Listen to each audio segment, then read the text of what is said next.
Assalamualaikum warahmatullahi wabarakatuh. Perkenalkan, nama saya Audriana Zalencia Surya. Saya perwakilan dari kelompok 9. Di sini saya akan membahas pertemuan ke-18, yaitu tentang teori keputusan. Yang pertama, teori keputusan melakukan pendekatan analitik dan sistematik untuk biasa menentukan keputusan. Pendekatan model matematik dapat membantu para manajer dalam mengambil keputusan terbaik. Dalam dunia bisnis atau yang sekarang dikenal dengan istilah B2B, manajer mampu menentukan bermacam keputusan walaupun tidak ada informasi yang sempurna. Keakuratan dan variasi informasi yang diterima oleh para manajer pada dasarnya diklasifikasikan menjadi 3, yaitu kepastian, resiko, dan ketidakpastian. Unsur-unsur dalam analisis keputusan ada 4. Yang pertama, pernyataan keputusan, sasaran bagi keputusan, alternatif atau pilihan, yang terakhir konsekuensi pilihan. Model keputusan dalam kepastian atau certainty, yaitu tidak ada keacakan pada hasil keputusan-keputusan dengan kondisi kepastian. Artinya, semua informasi dianggap pasti.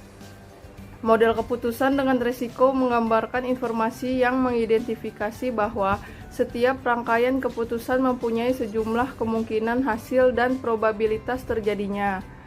Model risiko seperti ini disebut model stokastik. Model keputusan ketidakpastian adalah informasi yang menunjukkan semua atau beberapa hasil dari berbagai keputusan yang berbeda, tetapi probabilitas terjadinya tidak dapat ditentukan. Ada 2 tipe pengambilan keputusan, yaitu yang pertama ada program decision, prosedur khusus yang dikembangkan menangani untuk masalah yang rutin dan berulang-ulang. Contoh sistem gaji karyawan dan pemesanan persediaan. Yang kedua ada non-program decision, keputusan yang bersifat baru dan tidak terstruktur, diperlukan pada situasi permasalahan yang unik dan kompleks. Contoh diversifikasi produk dan pembangunan fasilitas baru. Yang kedua ada pohon keputusan. Analisis teori keputusan. Dalam kehidupan sehari-hari kita dihadapkan dalam hal pengambilan keputusan, baik yang bersifat pribadi maupun pada saat kita bekerja atau berusaha. Keputusan yang diambil tentunya mempertimbangkan resiko dan hasil optimal yang kemungkinan terjadi. Untuk keputusan yang bersifat pasti atau certainly, memiliki jawaban yang bersifat tunggal. Misalnya, pada saat menentukan kombinasi produk dengan sejumlah kendala yang ada. Dengan menggunakan konsep linear programming yang telah ada sebelumnya, dapat diketahui kombinasi produk yang memberikan hasil optimum. Jawaban dari kombinasi produk tersebut bersifat pasti. Model demikian dinamakan model deterministik. Selain itu juga terdapat beberapa model yang bersifat pasti seperti permasalahan penugasan, transportasi, teori permainan, dan lain-lain. Model keputusan lain bersifat tidak pasti atau uncertainly. Model ini terdiri dari 2 bagian, yaitu model keputusan yang bersifat tidak pasti dan tanpa adanya probabilitas atau without probability, dan model keputusan yang disertai probabilitas atau dengan with probability. Model keputusan yang disertai probabilitas dinamakan model stokastik. Sekian dari penjelasan saya. Untuk materi selanjutnya akan dijelaskan oleh teman saya. Assalamualaikum warahmatullahi wabarakatuh. Perkenalkan, nama saya Siti Pardi Pangestu. Di sini saya akan melanjutkan pembahasan soal dari teman saya Audriana.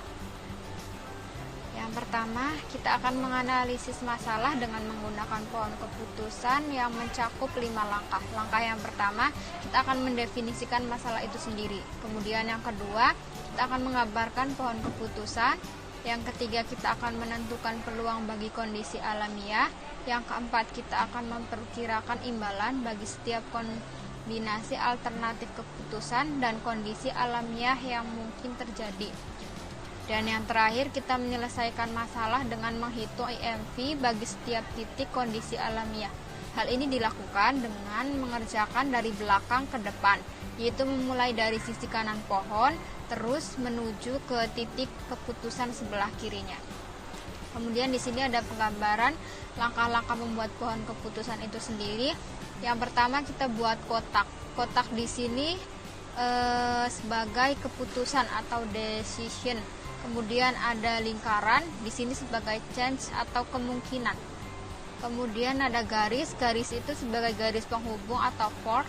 Kemudian ada kotak dengan garis di sini sebagai alternatif keputusan, dan lingkaran dengan garis itu sebagai alternatif kemungkinan yang terjadi. Kemudian kita kembali ke atas. Di situ di keputusan atau yang berbentuk kotak kita akan membuat cabang keputusan 1, keputusan 2, dan keputusan M.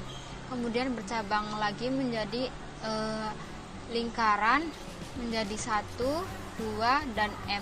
Kemudian lingkaran itu bercabang lagi menjadi nilai keputusan 1, nilai keputusan 2, dan seterusnya. Dan untuk selanjutnya, kriteria dalam pengambilan keputusan dengan menggunakan probabilitas. Biasanya dalam membuat keputusan dalam situasi atau masalah adalah dengan mempertimbangkan kondisi masa depan yang akan terjadi. Masih bisa untuk membuat probabilitas berkenaan perkiraan akan terjadinya kondisi masa depan tersebut. Kriteria pembuatan keputusan dengan menggunakan probabilitas dalam menentukan alternatif keputusan adalah expected monetary value dan expected opportunity loss. Penjelasannya sebagai berikut. Yang pertama, IMV tahapannya adalah yang pertama kita harus untuk mendapatkan IMV kita kalikan dulu probabilitas dengan nilai yang ada pada masing-masing baris. Kemudian yang kedua kita cari IMV terbesar pada masing-masing baris yang ada. Dan yang terakhir pilih strategi tersebut. Untuk rumus dari IMV itu sendiri yaitu IMV dalam atau DJ sama dengan N sigma J sama dengan 1 P dalam kurung SC dalam kurung akar pangkat DI SC, di mana P atau dalam kurung SC itu sendiri sebagai probabilitas terjadinya situasi masa depan, atau SC, dan N itu sebagai jumlah dari situasi masa depan yang mungkin akan terjadi, dan PSC itu sebagai probabilitas terjadinya suatu situasi di depan lebih besar atau sama dengan 0. Yang kedua, expected opportunity loss atau tahapannya adalah yang pertama, cari angka terbesar dulu dari tiap kolom, kemudian selisihnya angka terbesar tersebut dengan angka yang lainnya ada pada kolom tersebut. Untuk mendapatkan EOL, kalikan probabilitas dengan nilai yang ada pada masing-masing baris tersebut. Cari EOL yang terkecil dan yang terakhir pilih strategi tersebut. Untuk yang selanjutnya kita akan contoh membahas contoh kasus 1. Kasusnya yaitu Bapak Budi memiliki sejumlah uang untuk disimpan ke dua pilihan proyek, yaitu proyek A dan di sini ada juga proyek B. Kemungkinan proyek A akan menghasilkan laba 20% dengan laba 50 juta. Sedangkan peluang proyek B akan memberikan laba 45% dengan nilai laba 10 juta. Untuk soalnya itu sendiri kita harus mencari peluang proyek B. Buatlah pohon keputusan dalam memudahkan Bapak Budi tadi untuk menentukan keputusannya. Di sini kita akan membuat pohon keputusan. Yang pertama kita buat kotak, kemudian kita jambangkan proyek A dan proyek B. Tadi kemungkinannya sukses 0,2, kemudian bercabang jadi gagal 0,80 dan sukses 0,45. Untuk keputusannya yaitu tadi nilai labanya proyek A 50 juta dan untuk proyek B 10 juta. Kita tulis di akhiran. Kemudian kita masukkan rumusnya. IMVA sama dengan sigma probability dikali nilai pi off yang diharapkan.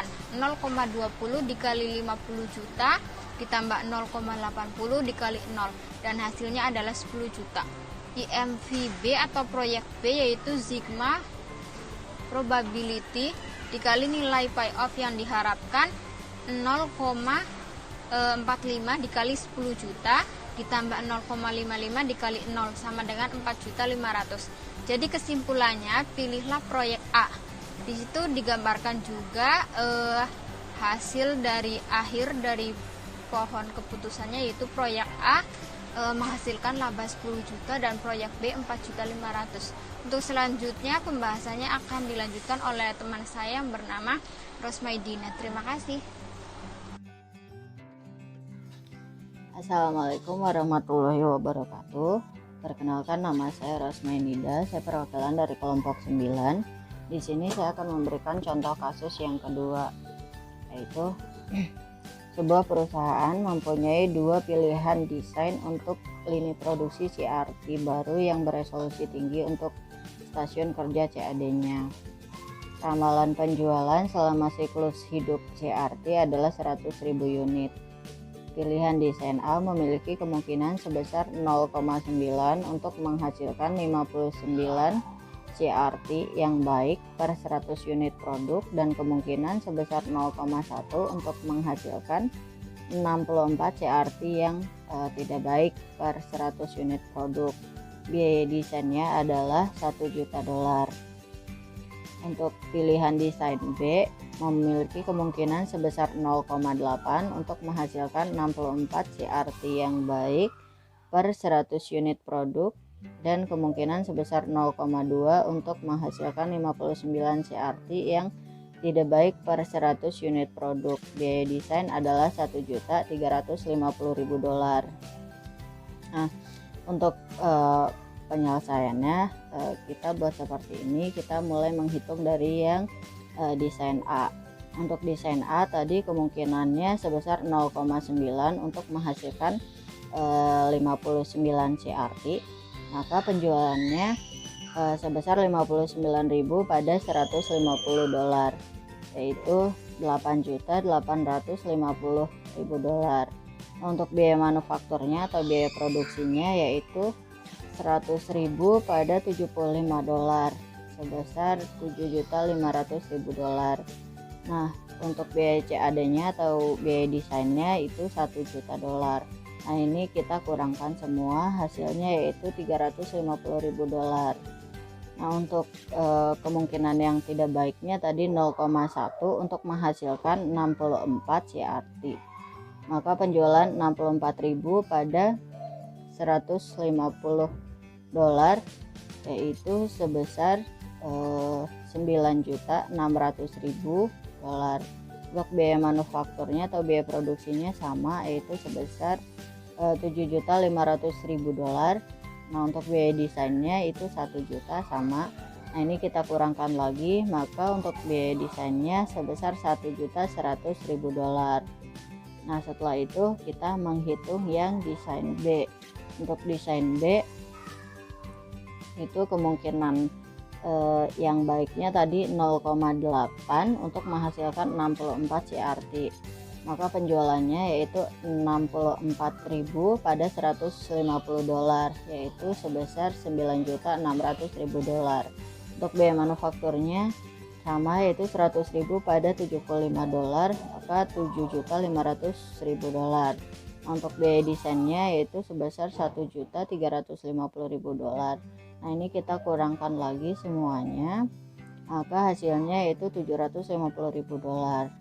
Nah, untuk kemungkinan yang tidak baiknya tadi sebesar 0,2 untuk menghasilkan 59 CRT. Maka penjualannya yaitu 59.000 pada $150, yaitu sebesar $8.850.000. Biaya manufakturnya sama, yaitu 100.000 pada $75, yaitu $7.500.000. Nah, untuk biaya desainnya juga sama, yaitu sebesar $1.350.000. Nah, ini kita kurangkan lagi semuanya, maka ini habis jadi $0. Nah, setelah kita mengetahui untuk biaya desainnya tadi, kita bisa menghitung IMV-nya. Untuk desain A itu 0,9 dikali $350.000 ditambah 0,1 dikali $1.100.000, maka hasilnya $425.000. Kemudian untuk yang desain B itu 0,8 dikali $750.000 ditambah 0,2 dikali tadi $0, maka hasilnya yaitu $600.000. Nah, tingkat pengembalian tertingginya adalah di desain B, yaitu senilai $600.000. Sekian untuk contoh kasus yang kedua. Untuk yang contoh kasus selanjutnya akan dijelaskan oleh rekan saya. Assalamualaikum warahmatullahi wabarakatuh. Nama saya Bayu Firdaus Aja Anggoro. Saya dari kelompok 9. Oke, saya akan melanjutkan pembahasan yang telah disampaikan oleh teman saya sebelumnya. Di sini saya akan membahas contoh soal kasus 3. Soalnya seperti berikut. Ada sebuah permen di Tangerang memiliki 2 solusi dalam pemilihan jenis mesin yang akan digunakan ke depannya.